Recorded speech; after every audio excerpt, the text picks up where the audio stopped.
dhahayaa malaria ay haysa malaria u dhintay cagaarshow u dhintay waxba kama jiraan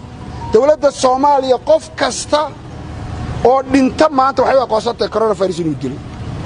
maadaama majority ah ogaada qof kasta oo dhintay waxaanu aqoonsanahay coronavirus inuu dilo markii uu naga baxo halkii caadiga ahayd lagu noqdo ama uu sahlay inuu dhinto coronavirus marka waxba beeyaa la isu sheegay qannada oo dhami waa coronavirus waxba malaria maybe way la jiri kartaa malaria dadka waxaan leenahay qofka qadhaysan ha laga dheeraado